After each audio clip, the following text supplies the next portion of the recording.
Hello and welcome to the CAS Virtual Showcase 2021 and this keynote from Kate Arthur. My name is Wendy Piccinini and I am the CAS Outreach Manager for Communities in London and the East of England, and I am your host for this session. We are also joined by my colleague Beverly Clark, who is the National Manager and who is the moderator for this session and will be monitoring the question window. Shortly, I'll introduce our presenter, but just before I do, I have a couple of things to share. In terms of housekeeping, during the session, please use the question window on the right-hand side of your screen to ask questions. The top of the window has an orange rectangle which can be expanded or collapsed. Beverly will be making a note of questions posed there, and these will be answered if time allows at the end. If time does not allow, responses will be posted on the CAS forum and across CAS social media channels. The hashtag for our event is hashtag CASVirtual21, so please remember to tweet. And as a reminder, all attendees are in listen-only mode. So please let me introduce our speaker. Kate Arthur is the founder and CEO of Code Jeunesse, a national charity that introduces computational thinking, coding, artificial intelligence, and ethics to communities across Canada. KCJ's Kids 2030 initiative will educate 1 million kids and 50,000 educators on artificial intelligence, ethics, and on using technology to achieve the UN's Sustainable Development Global Goals by 2030. And I know she's very excited to be delivering this keynote at the CAS Virtual Showcase 2021. So over to you, Kate. Thank you so much, Wendy. It's a real pleasure to be here. I love coming to these events to share, but also to learn from you all. So it's an absolute treat to be here. Before I get started, I'd like to make our land acknowledgement.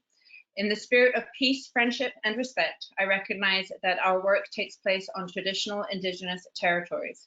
In Montreal, I am located on unceded territory of Kanien'kehá:ka. Today, it is home of a diverse population of Indigenous and other peoples. We respect the continued connections with past, present, and future in our ongoing relationships with Indigenous and other peoples within Montreal community. As an organization that empowers youth to be positive agents of change, we recognize the importance and reconciliation efforts in Canada and around the world. So let's see if I can. There we go. So as Wendy mentioned, I'm here to talk about the Kids 2030 initiative that we launched just about a year and a half ago that focuses on artificial intelligence and the Sustainable Development Goals. And before I get into that, though, I do want to talk a little bit about my role and my background and why I am committed to this initiative and inviting so many of you and all of you to join us on this journey. To start, I think it's really important that we talk about what does education mean. I spend a lot of time thinking about the importance of education. You know, we send our children to school for 20+ years, and they come out with enormous student loan debts in many cases. And you know, that there has to be a real anchoring for me to understand why my children, I have three girls, but also all children go to school, and we keep that as a focus on what we do at KCJ. So my purpose and my definition, understanding of education is so that we make sure kids become engaged citizens, both socially and economically, with an understanding of how to communicate and create in the world around them. And you'll see this thread as I go through today's presentation. I will come back to the importance of communicating and creating in the world around.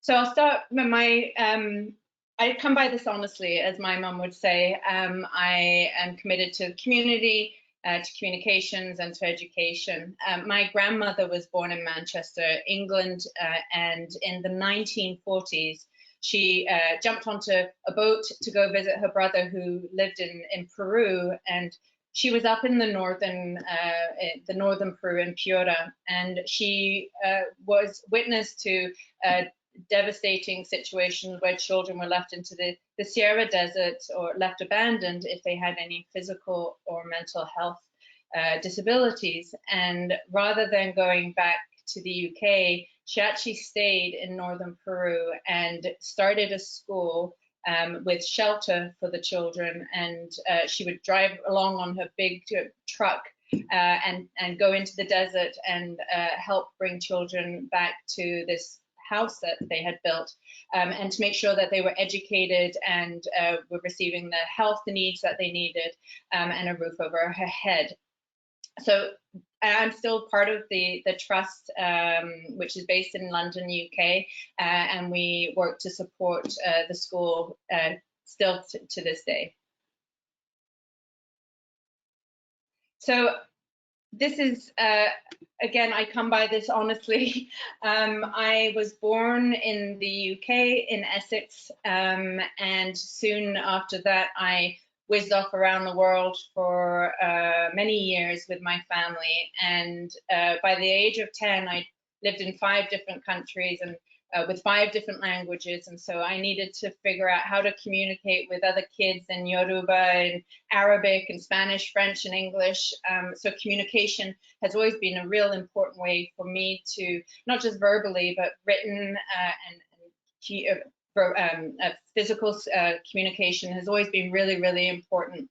When we lived overseas, my mother, rather than sending me and my sisters to independent schools or to private schools, she started a school, and she really believed strongly in lifting up communities through education. And fortunately, I was part of that journey, and I was able to be exposed to many different cultures, but also learn from many different people and understand that importance of education, which I carry very closely to me today, which is why, so I'm still trying, there we go, which is why, so I'm missing the slide there. Hold on a second, please bear with me. There we are, which is why I started Code Jeunesse in 2013. Canada is a huge country. We have 10 provinces and 3 territories.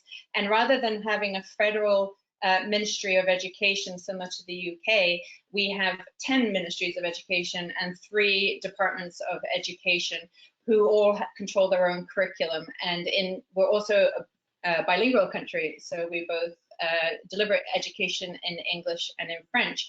So when I realized, we needed to be bringing education into our kids, coding into our kids' education, I really focused on the classrooms, the teachers. How do we bring this into classrooms and help change that curriculum? But at the same time, I wanted there to be that sense of community. And so I jumped over to the UK, and I knew at the time Claire Sutcliffe was starting Code Clubs. And I said to her, what do you think about us bringing Code Club over to Canada? And that's what we did. So today we run 1,200 Code Clubs across the country.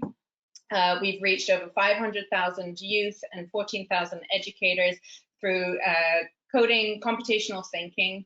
We purchased over 100,000 microbits from the Microbit Foundation and have a very active and engaged teacher population in Canada who absolutely adore the microbits and also the Raspberry Pis. So we have a nice tight connection and learning from what happens in the UK. So I studied English literature at school, in university, and I realized at that time that what was happening with technology today, that we had white elite men who were building the technology for all of us. So the Googles, the Facebooks, the Amazons of the world were really controlling and creating the message, but really that control was really important to me. And that comes back to what I studied at university, was seeing the monks who were also controlling the message, and the elite who controlled the message by those being the ones who could read and write. And that's something that stays close to me, and always trying to bring that back into what we deliver at Kids Code Jeunesse to make sure that we are engaging with the technology and the tools of today, making sure that youth have that. And again, coming to the importance of why we educate our kids. So that brought us to 2018. Again, stepping back, we've had this reach of 500,000 youth across Canada and bringing coding, computational thinking into the classroom. And I had an opportunity to spend some time in classrooms in 2018, just observing and making sure that we were, really delivering the content that was important. And I realized as I was sitting there, this Siri device sitting on the counter, it was in a school in Montreal called Au Pied de la Montagne, and the teacher was using Siri as a tool for the classroom, as an educational tool. The students were asking questions and Siri was responding, and the teacher would ask it questions and Siri would respond.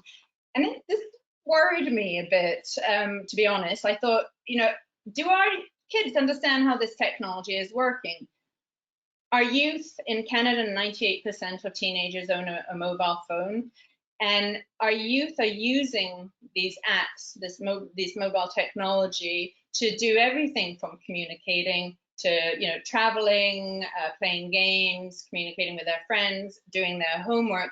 And yet, do they really understand how this technology works? And I really wanted to expose what was happening behind the scenes, similar to coding. What is happening with these artificial intelligence systems, and what do we need to be making sure our youth are prepared for?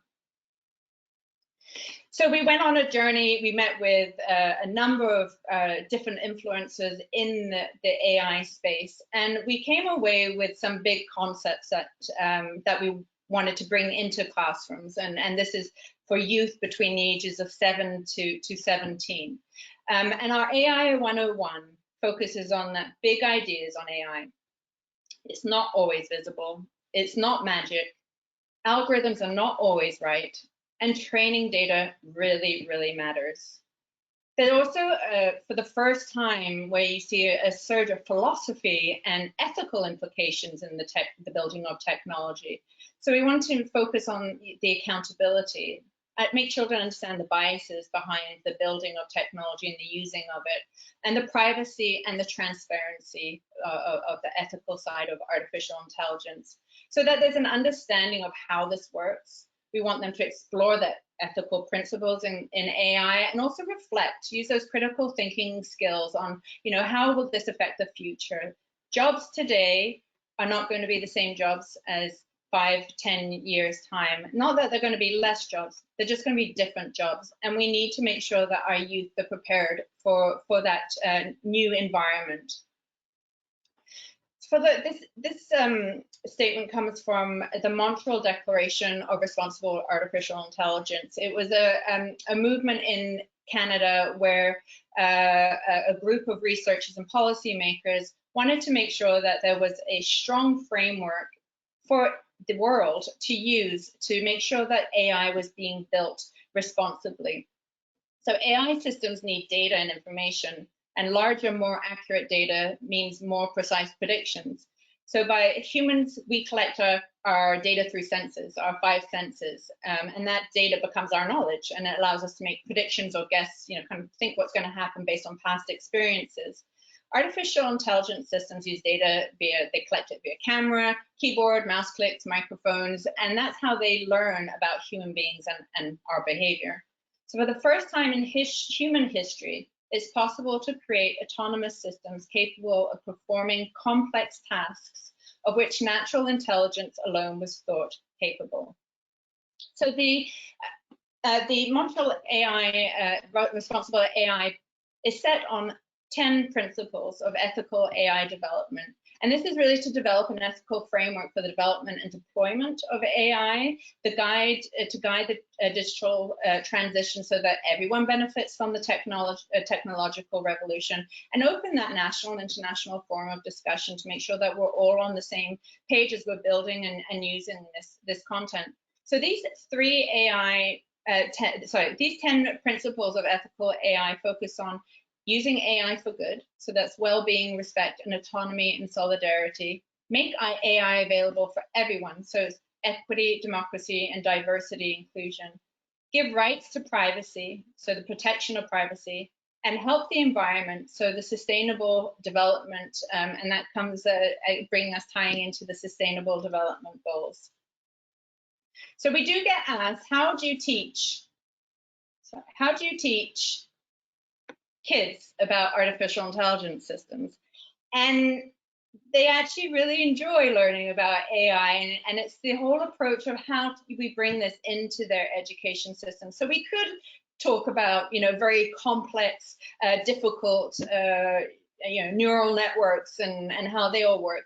Or we can talk about puppies and muffins. And really, this is showing children very simple concepts. And there's some great tools such as teachable machines. And I'll have some of this content for you towards the end of the handout. We'll have this information for you, tools that we use. But this is showing kids like adding data and adding lots and lots of images, in this case, lots and lots of images, that system needs to be trained on what is right and what is wrong. So often there are people who are actually training and tagging that data to make sure that it is being identified properly. But the system is not 100% right, and the more data it has, the more accurate it can get if the training has been done properly. But in this case, the system that in the project that we had done here, the system's only showing that it's 51% certain that it's a dog. And in fact, the image that it chose to be the dog is a muffin. And so we want kids to understand that when they're using AI systems, that they're not always right. 1 + 1 = 5. They need to question that, and that they're building those critical thinking skills into their learning and into their education. Sorry, there we go. So here we have AI data and prediction. So we always have a builder and we have a user, and then there's this complex system of the data going in to the algorithms and making predictions. And when the user comes in, it's really important that they are thinking about who built this technology, where is my data going, what's being done with my data, and that whole coming back to the ethical principles behind AI.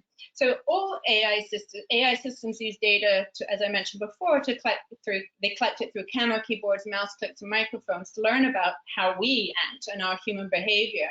And the most widely used AI systems are those AI recognition systems. Most of the AI solutions makes a vision recognition and knowledge recommendation. So coming back to the dog and the muffins.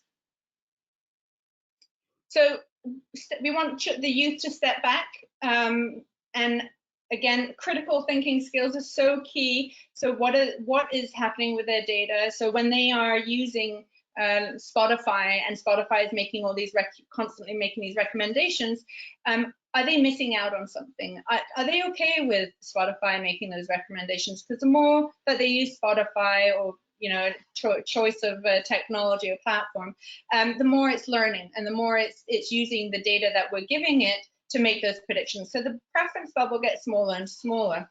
Unlike when you get a newspaper, and for instance, I'm not a sports fan, but I flip through the sports section when I have a newspaper, I'm being exposed to something outside of my preference bubble. So we want kids to also be aware of that. Take a step back, check your emotions, and use those critical thinking skills to say, be comfortable. Are you okay in this bubble, or would you prefer to step out of it? So this all comes together to the Sustainable Development Goals. In 2015, the United Nations produced the 2030 Agenda for Sustainable Development. So these are 17 goals, which are an urgent call to action for all countries to deliver on. The UK included. Canada is very active in this space as well. And the goals recognize that by ending poverty, improving health and education, reducing inequality, and protecting our environment, we can move towards peace and prosperity around the world, and with an overarching principle to ensure that no one is left behind. So as we were learning about the power of artificial intelligence and how data is working, and what you can build and use these AI systems for, we wanted to tie all of this into our to the Sustainable Development Goals. And so why, you can, AI for good is so, AI has so much potential. On the left-hand side here, the healthcare. This is New York, Andrew Ng created a computer algorithm called ChestNet, 121-layer convolutional neural network. And this was analyzing the frontal chest X-ray from patients. And this AI system was able to outperform human radiologists in human detecting pneumonia. Similar to Path AI, which is another AI technology system that reduces errors in cancer diagnosis and develops methods for individualized medical treatment. Agriculture, another great space where artificial intelligence is almighty powerful and can really work towards good.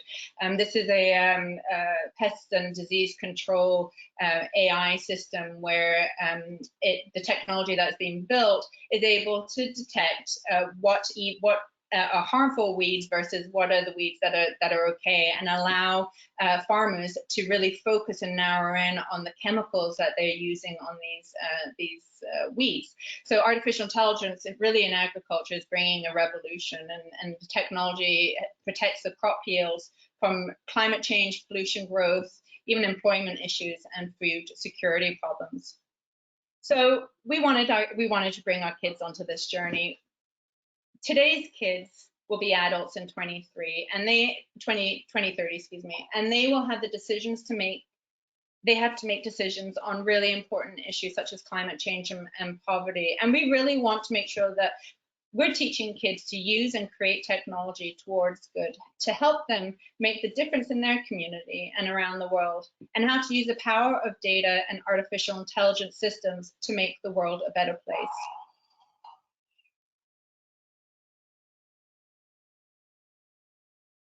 So I'm going to focus on the Kids 2030 Challenge. We have a number of different initiatives around the Kids 2030 initiative, but the Kids 2030 Challenge is one of our key core projects that we will be running between now and the next decade. So we will set out a challenge every year to focus on an SDG theme. This year we had focused on responsible consumption and production. So we had youth focusing on plastic pollution while they were using data science, and also self-reflection and working together to make the world a better place, and focusing on those goals.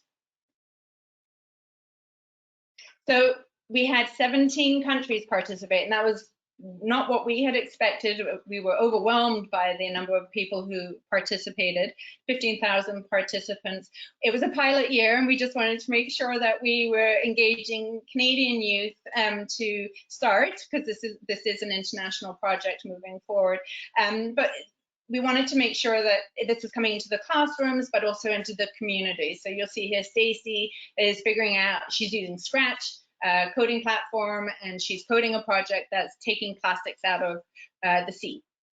Teachers are using it, they're getting their classrooms together, whether it's in an art project, a history project, geography project. There's really, with the SDGs, you can come from it from every angle, as you can with coding, as many of you will know. So this is a classroom initiative as well. So really engaging people from, again, different communities so that they can create and communicate. This year, the challenge, as we've all been through such a crazy, stressful year, and I hope many of you get to take a super long break, summer break, because for teachers and educators, it has been a tough one. But we want to address that. So this year, this new school year coming up, we will be focusing on SDG number 3, which is health and well-being, and SDG number 11, which is sustainable communities. aware that living through the pandemic, we want to celebrate health and well-being, and our kids have also been through a lot. So we want them to explore in a positive way mental and physical health, focus on their communities and supporting all members of society. We want them individually, but also collectively gathering data to measure their impact. So we have individual goals, but also global goals. And how do we use code and artificial intelligence systems to understand that data better? So to come to the whole, to the end here, to come back to the beginning was the focus on what education means to us and to my organization, and I would imagine many of you, and I hope you are able to find your definition of education. But we want to educate to make sure kids become engaged citizens, both socially and economically, with an understanding of how to communicate and create in the world around them. It's our collective responsibility to make sure education is equitable and inclusive. And what if kids had the power to use technology to make our world a better place? Oh, sorry. There we are. So connect with us. Always have fun is my takeaway message. You can connect with us on many different platforms, Twitter, Facebook, you know, the usual. But again, focusing on bringing our kids to be using the technology to make their world a better place. Thank you.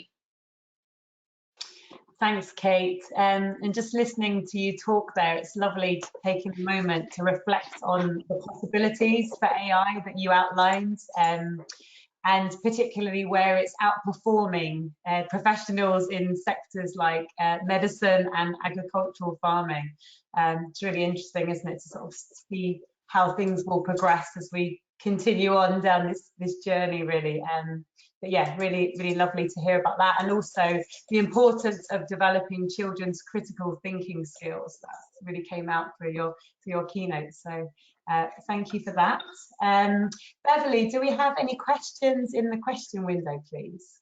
We do indeed, yes. Thank you, Wendy, and Kate, thank you very, very much for that. I'm a big fan of AI and the way it's changing our world and is going to continually change society. So I was literally just gripped to every single word and making copious notes. We've got a question from Rachel. So it's a statement and then a question. So it says, when teaching very young children about computers, I tell them the computer can only do what a human has programmed it to do. And I know that Rachel is involved in the early years section, so sector. So that's when they're really, really young. So tell them a human has programmed it to do. So let me just say. So the robot will only do what they code it to do. But I'm becoming increasingly aware that this explanation may not be totally accurate as AI becomes more and more intelligent. Do you have any suggestions as to how we can ensure we don't develop barriers to later learning? So it's the intelligent AI system, and how do we ensure we don't develop any barriers to later learning? Mm-hmm. That's a great question, and it does learn itself, and a very different approach. It can code itself. You know, AI systems are intelligent, and that's why the importance of the ethical component is so important, and understanding and making sure regulations are in place and policies are in place of who's building this technology, and then who's training the data, and then who's using the data. It really needs to be as diverse and as equitable as possible, because there are so many stories of what can go wrong with AI, and we really want to push that to what can really be great with AI, because it is an almighty powerful tool, and it is a tool. It's a tool that we can use, and we can still control and put regulation in place. I do think, though, I hope I'm answering your question, but the critical thinking skills is really important. And if that were to be a lesson to teach the youth, the really little ones, is to get them to reflect. And we have a number of workshops, and they're all accessible, or materials on our website, and I've got it on the handout. But we to really get them to think of how AI systems work. You know, they don't have the 5 senses that we have, but they, by training the data, they are looking at color, shape, and texture, and that's how they make their decisions. So to get kids almost to think like an AI system, and then to get them to critically think about what data and the predictions are coming out of them, I think will be a way to, and I hope is a way to remove that barrier, or any barriers as they move through their education system. I think that's a great explanation. Thank you very much. And I do like the link. The lawn mowing. So, okay. I think the link with talking about our 5 senses, I think that's really, really a great hook for to understand about this data collection. I think Rachel's just responded, an interesting concept to think about. So she said, thank you very much for that explanation. That brings me on to another question which has popped up, is regarding access to the materials that you've spoken about. And I think, where do people go to access those materials? So you can go to our website, it's kcj.org. And there's a resources section for teachers. We also have another project that I think is really important for educators, and one of the reasons why we put it together was algorithm literacy. So that there's similar to, I come from my education in literacy and reading and writing, but the understanding of how algorithms work, where algorithms are in the children's environment, and how algorithms function. So almost literacy of it, and that's a pre-part to understanding how AI systems are built in, from the approach that we take. So you can go to algorithmliteracy.org, the kids2030challenge.org, and then kcj.org are our sites that are available, and our resources are all there for free for download. Excellent, thank you so much. And there's a question regarding the approach you took to developing the AI content. Could you develop on that? Yeah, we took a 360 approach on the development of AI, because we didn't want it just to be technical. Seeing that the important part of the philosophy, so the ethical understanding of artificial intelligence. So we had on our advisory group that we pulled together, we had philosophy professors, social science professors, computer science professors, and then specialists in AI. Montreal's a hub, one of the international hubs, and we're very fortunate to have some of the leading researchers in the world here. So we were able to build a team there. And then obviously educators and the youth. We made sure that we had the kids' voice around that table as well. That's really great, thank you. And I've got one more. It's regarding when you introduce the concepts of AI to students, are they interested? Do they get excited about this? How is it received? It's also, that's an interesting approach that because when we were starting to develop our content, we were giving the ideas or suggestions of platforms, and instead what we learned was we don't need to do that. The kids can talk about that, and so there becomes a real spirited education when they talk about the platform that they use, so TikTok or YouTube or platform of choice that these kids are using, and then they can really delve into. So they engage with the content because it's not dry, it's tangible for them, and they can understand. So they can literally see on whether it's TikTok, for example, they can see that preference bubble happening, and so it's immediate reaction and just get them to thinking and discussing. So and again, you can teach them many different subjects through this. So I do think it's a fun way for them to learn.